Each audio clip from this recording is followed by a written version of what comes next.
కేసీఆర్ అసెంబ్లీకి రాకపోవడానికి గురించి హరీష్ రావు మనసులో మాట ఇట్లా బయట పెట్టిండు. అసలు ఏం మాట్లాడిండో విందాం.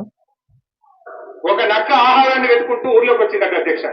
అక్కడ రజకులు ఉపయోగించే నీలి రంగు ఉన్న తొట్టిలో పడిపోయింది. ఆ నక్కకి ఏమైపోయింది, ఆ తొట్టిలో పడితే ఆ నక్క ఒంటి నిండా నీలి రంగు అంటుకున్నది.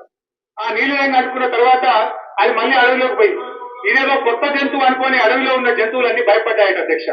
ఈ నక్కపుడు ఇదేదో బాగుంది, అందరు నాకు భయపడుతుందని నేను దేవుడు పంపిన దూతను ఈ రోజు నుంచి నేనే. కేసీఆర్ కూడా అంటాడు కదా అసెంబ్లీకి రమ్మంటే, నా స్థాయి నాయకులు లేరాడా, నేను వచ్చి నా స్థాయిని తగ్గించుకోను అని చెప్పేసి చెప్తా ఉంటాడు కదా. అట్లాంటి అహంకారమే, ఆ నక్కకు పెట్టిన అహంకారమే మా మామకు పట్టిందని చెప్తా ఉన్నాడు. రాజు అని ఆ నక్క అన్నది అధ్యక్ష. జంతువులు భయంతో అంగీకరించాయి. ఆ నక్క జంతువులను అనేక రకాలుగా కష్టపెట్టి భరించాయి.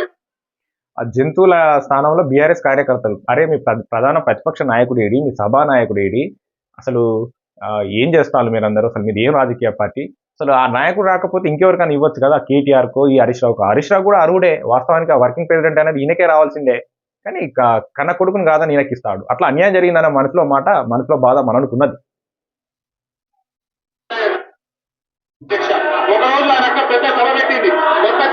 సభ అంటే మన శాసనసభ.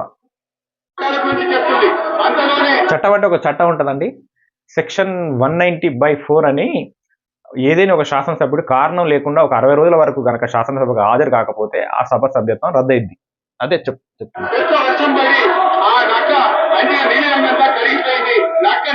ఆ పెద్ద వర్షం పడ్డ సందర్భం ఏంటంటే అది 60 రోజుకి వచ్చింది. ఆ రోజు కనుక కేసీఆర్ కనుక అసెంబ్లీకి రాకపోతే ఆయన శాసనసభ సభ్యత్వం రద్దయి ఖాళీ ఉంటుందని శాసనసభ ప్రకటించేటువంటి రోజు వచ్చింది అనే చెప్తా ఉన్నాడు హరీష్ రావు. బయటపడ్డది. మాయ మాటలతో మారువేషాలతో పెట్టే భ్రమలు ఎక్కువ కాలంలో నిలవదు అన్నది ఆ యొక్క నీతి సూత్రం అధ్యక్ష.